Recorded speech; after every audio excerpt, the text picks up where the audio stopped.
Crimson Desert is a game you're either going to love or hate. Personally, it's not for me, but I absolutely understand how other people would fall in love with this title. Welcome to Bite Size Bunny, my name's Tony, and today we're going to be talking about Crimson Desert. I have not beat this game, and to be honest, I'm never going to. There are 12 chapters in this game, plus a prologue and an epilogue. And across those 14 chapters, there's around 168 main quests. I personally played up to chapter 3, which featured the first 30 main quests of the game, and I did that in around 5 to 6 hours of playtime. So this is just meant to be my first quick impressions. This is by no means a full review of the game. And I gotta say, this is a really bizarre one to play, because this feels like an MMO that just so happens to be a single player experience. So much of the main quest and the opening hours of this game feel like you're completing a plethora of meaningless tasks and going on way too many trailing missions. When I wasn't arm wrestling people in bars or sweeping off chimneys or helping a child get their cat down from the roof of their home,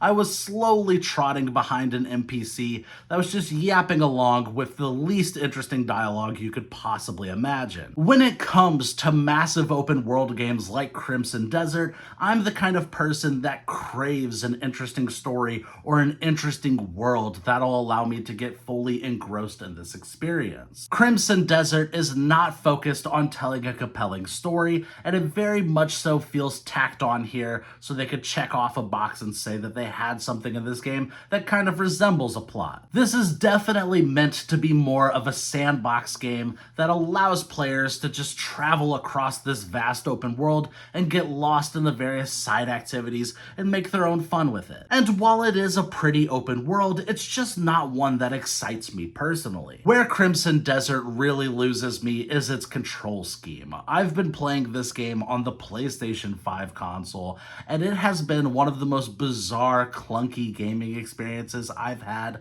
this console generation so far. It doesn't feel intuitive whatsoever, and there are so many mechanics in this game that feel overcomplicated for no reason whatsoever. Even the simple act of jumping forward has been turned into its own minigame. Yes, you can move forward and press square to do a simple jump forward, but then the game makes the design choice of implementing bizarre platforming sections where you have to use precision jumping.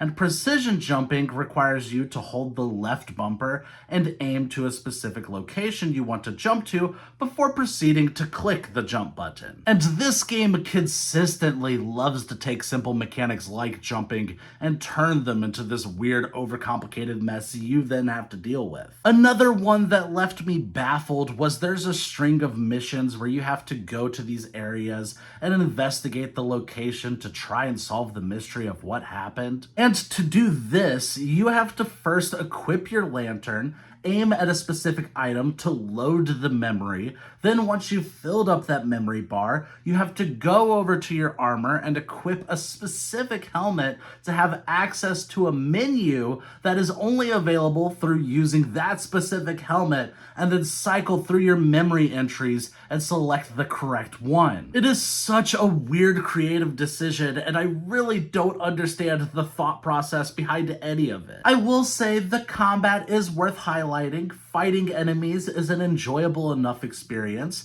and you can see just how in-depth the combat is able to go as you progress your character. Though I will say there is a staggering difference between your normal enemy types you run into throughout the open world and the boss fights. So much so that the boss fights in Crimson Desert feel like they're out of an entirely different video game. But so far, those are my quick impressions of Crimson Desert. It's not an experience I'm craving to see through to the end, and personally, I know if I try to force myself to put in another 100+ hours into this game to try and roll credits on it, it's going to be a miserable experience for me, so I'm just gonna tap out here. Yet this is one of those games that I can tell there are going to be so many people that absolutely adore this title, and I'm genuinely happy for them. I always think it's interesting when a game like this comes out and it is so divisive, yet at the same time, you can absolutely understand everyone's side of the argument here. In the meantime, though, thank you guys for watching. I hope you enjoyed this video. Like, subscribe, and all that YouTube stuff. And are you playing Crimson Desert? If so, what are your thoughts on it so far? I'd love to know.